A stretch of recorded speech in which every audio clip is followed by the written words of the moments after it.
День Акалпака. Каждый должен был носить как-то. Что огорчает, из 100% народа одела только 3 или 4%. 3-4 қалпағым бар жанымда. Ушунча жадность. Жоқ, жадный деле емеспін. Ошо биз болсо башка бирөөгө берсек, ан кайра болсо той менен айланып, кайра өзүбүзгө келет деп. Сегодня в республике отмечается праздник День кыргызского национального головного убора Ак-Калпак күнү. Ньюс.kz решил провести опрос. Посмотрим. Можете, пожалуйста, сказать, что для вас означает Ак-Калпак? Ну, Акалпак это издревле, который головной убор надевается у кыргызов. Я думаю, каждый должен знать, что сегодня, поскольку 5 марта, День Акалпака, каждый должен был носить как-то.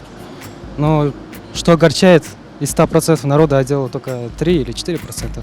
Акалпак для меня означает единство народа. Это с древних времен наши предки, они надевали это. Кыргыз элинин символу эсептелет. Қалпақ бұл бізден илгертен ата-бабалар кийип жаткан баш кийимибиз. Салтты сактап 5 март күнү Ак-Калпак күнү биз кийип жүрүшүбүз керек. Символ Кыргызстана.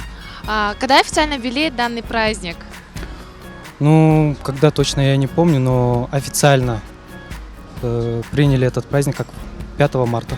5 марта, я знаю, но какого года я точно не знаю. Нет, ну, возможно, 92-го.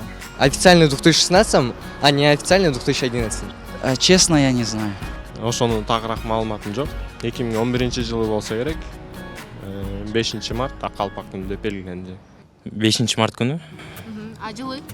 Жылын билбейм. Это 2016 года ввели этот праздник. Отмечается 5 марта. 2016 жылы 5 мартта. Можно узнать, часто ли вы носите Ак-Калпак? Ну да, часто. Каждый день?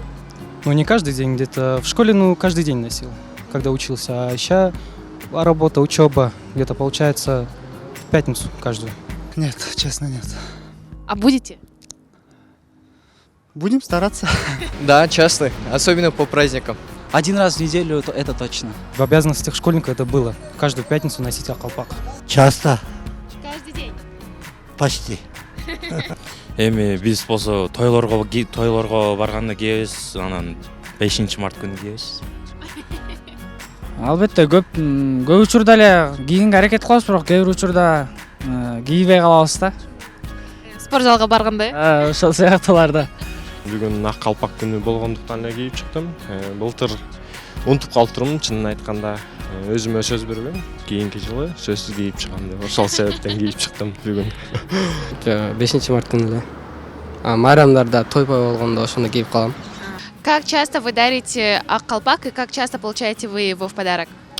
Ну, Ак-Калпак получать и дарить это одно из обычаев кыргызского народа. Куда ни иди, куда бы тебя ни позвали, все равно дарят Ак-Калпак.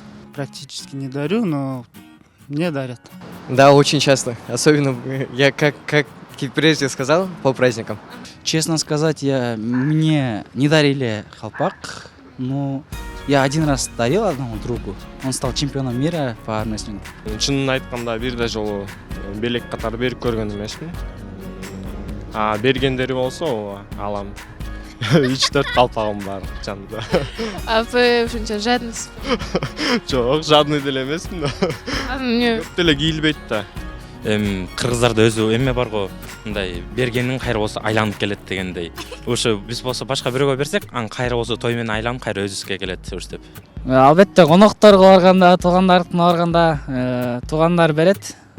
Биз деле бергенге аракет кылабыз, бирок өз жаспыз дегендей. А можно узнать, у вас дома в коллекции сколько колпаков? Ну, как сказать, много.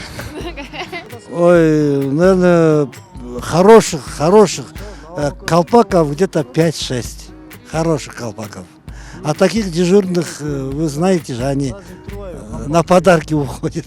Кыргыз калпагы майрам экен, ушу майрамыңыз кут болсун. Майрамыңыздар куттуу болсун. Кыргыз элим майрамыңыздар менен. Майраңыздар менен. Урматтуу кыргыз эли, бардыңыздарды бүгүнкү ак калпак майраңыздар менен чын жүрөктөн куттуктайм. Ой, азаматсың. Майраңыздар менен. Айо. Жакшылап мындай шашпай, кол менен мындай кылсаң дагы. Майраңыздар менен. Канча мындай. Башта берейин? Башта. Bayramınızlar benim. Алтын өмір. Заматсың.